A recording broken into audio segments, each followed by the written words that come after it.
Welcome back on the Good Morning Artesia radio show. I was telling Captain Moore, Jim Wilburn, who we know and remember, he had a birthday here recently. And he's living over in Lubbock. And he was the Luddite of our crew. He did not want to have anything to do with technology, didn't want to talk about it, didn't want to use it, barely could use the regular old cell phone. And then one day he realized that, he had a flip phone. He finally got a cell phone. He had a flip phone. Was it a jitterbug? So, exactly. Very similar to that, yes. And he said one day he went to flip it and it just kept going. So his son got him an iPhone. And then he discovered Facebook, and then he discovered FaceTime and grandkids and all this other kind of stuff. So he's kind of an old hat now. I bet Clay regrets it. I'm sure he does. But in case you're wondering, Jim Wilburn is on Facebook, and he did have a birthday here recently. I talked to him last week, and he's doing real well over there in Lubbock, Texas, where he's living now. So, well, good. He's hanging in there. He was never supposed to retire. He and I were supposed to do Bulldog football till end of days. And then he went and retired. It's like, what do I do now? But Joby and Robbie are doing a pretty good job, so we're happy that they're helping us out to do that. Captain James Moore with the Eddy County Sheriff's Department is with us, and we appreciate you being in. The Sheriff, I think you said, is going to go talk to... meeting with the governor? No? I don't. He's going to Santa Fe. I don't know what he's going to do there, but he's got business. Yeah, I don't think it's a meeting with the governor. He's a busy man. He's a busy man. That's right. All over the place. Well, let's talk about a couple things going on in Eddy County that involve the Sheriff's Department. One of the things I know that must be frustrating from a law enforcement standpoint, and it happens with sheriffs, police, state police, whatever. You conduct your investigations, you make your arrest, and then it goes to court, and then you see them back out on the street again, maybe within hours. Oh yeah, they're out before they go to court. Yeah, where they don't even require bond; they release them on their own recognizance. And yeah, that's got to be frustrating from a law enforcement standpoint. It really is, and something needs to be done about this. And I know that Sheriff Cage is working with some lobbyists and with the Association of Counties are trying to fix this, but obviously if you can't get the legislator behind you, it's not going to be fixed. But San Juan County is a prime example. This last week they ended up having to shoot and kill a man that was out that shouldn't have been out.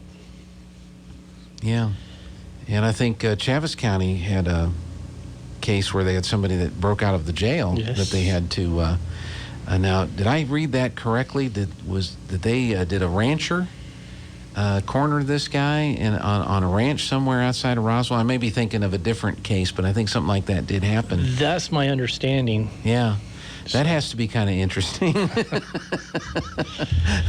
Yeah, don't go on that ranch now, because you're not supposed to be there.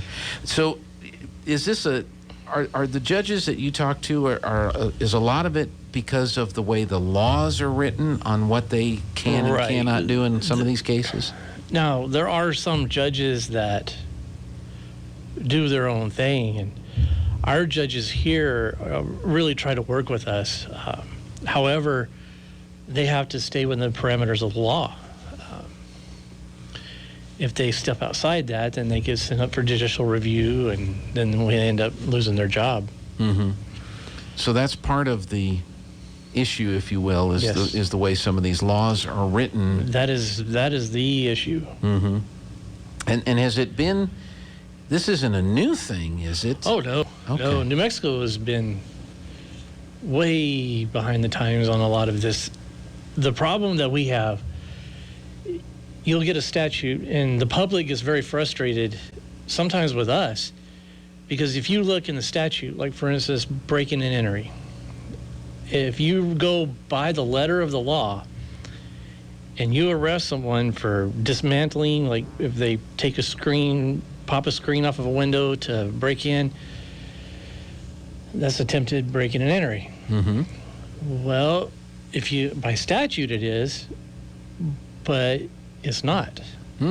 Because there's been court rulings that have changed that, but it's never updated in the statute book because we're going off court rulings, and you have to keep track. And this happened years ago, and you have to try to keep track of all this.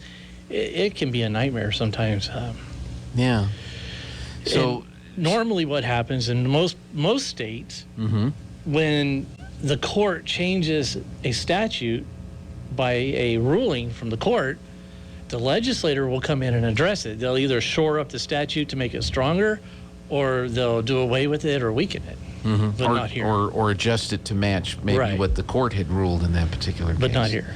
But not here. So the statute says attempted breaking and entering if I tear up a screen, but the courts have ruled that's not attempted breaking and entering? What is it then, if it's not that? Criminal damage. Criminal damage. Yes. So that has a different penalty, and it falls in a different category. Even with the intent to enter the home, it's just criminal damage. Wow. It's amazing. And a lot of this probably happens at the legislative level, at the court level, and most people are totally unaware of this type of change until they are impacted by a crime. And, most people will just go onto Google and they'll look up the statute and they'll say, well, the statute says this, you're not doing your job. Right. But we can't do what the statute says in certain circumstances. Yeah. Well, it'd be nice if maybe they kind of cleaned that up and got the two on the same page. It would, because if we get a new deputy that comes in, they're not aware of all this stuff in the past. And we have to bring them up to speed, and it can sometimes be a learning experience for everybody. Yeah. But the statute says. Yes, the statute clearly says in black and white, but that's not it. Wow, that's got to be crazy. I know there's been a lot of work being done to prepare for the legalized recreational marijuana. We had the county commissioner, Fred Beard, was on the radio yesterday talking about the ordinances that the county's working on. They had to table the one ordinance, but they passed the ordinance on the permits that you have to have. From a law enforcement standpoint, what kind of help has the state been? And I ask that knowing that if it's probably the same answer the counties and the cities have gotten. Non-existent. So how are law enforcement agencies supposed to be ready for this or deal with this or handle how this is going to impact encounters that you have with potential law breakers? You have to reach out to other places that have had this happen. Like Sheriff Cage, he's on top of it. He's really a great resource for us. But you reach out to other counties and other states like Colorado or what have you, and you look at how it impacted them to try to get an idea of what's to expect, and then you just got to roll with the punches. Because again, you're probably going to have a bunch of situations where the statute says, but now we have this new law and we have these new ordinances, and so judges are going to have to try to figure it out too, along with law enforcement. Right. And it's still illegal federally. Correct. So if you're on federal land, I have no idea. Oh my gosh, what a mess. Yes, it is a mess. Yeah, because have they ever decided, has the legislature ever decided what to do with people who have received a conviction for, say, marijuana possession or a marijuana-related law that may be serving time or have some kind of penalty that they're serving out now, that when this new law goes into effect, what happens to them or what happens to their records from the past and all? Well, I know they were looking at expunging people's records for drug convictions from the past. I don't know about if they're currently serving. If they're serving in jail in New Mexico, it's usually because there was another crime or it was possession more than an ounce. New Mexico has stopped putting people in jail for that a long time ago. Right. So it may have been they're associated with another crime that has them in jail. But I could see attorneys representing some of these clients going back in and asking for either reductions in sentence or a modification, because now this part, this was part of why they are in jail, but now it's not in effect anymore, and so Right. we need a little credit here, if you will. See, now I'm talking like a lawyer. I don't want to do that. Oh my gosh, this is crazy, and the drug problem in Eddy County in New Mexico hasn't gotten less. No. If anything, I know Carlsbad area and the folks in South Eddy County, the 12-year-old kid that OD'd on fentanyl, right? Yes. Funeral was held yesterday. That's another example of just how serious this problem is in Eddy County in New Mexico. Well, we've always been heavily impacted, going back into meth and heroin, and there's a big impact here. And the Sheriff's Department has not stopped working those cases. We have not. It's just that is it more now than it's been in the past, or is it about the same as it's been?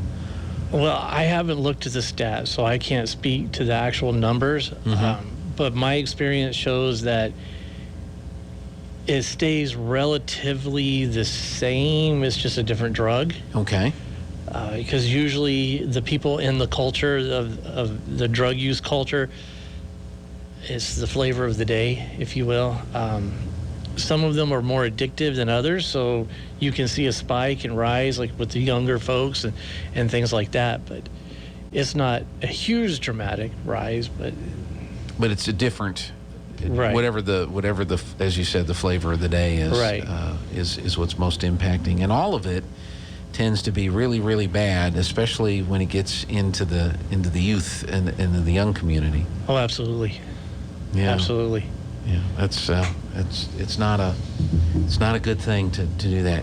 I need to take a break. Can you stick around for a little bit longer? All right. We have Captain James Moore from the Eddy County Sheriff's Department is with us. We're talking about some of the issues the Sheriff's Department is encountering and dealing with throughout Eddy County today. So we're going to take a break. We've got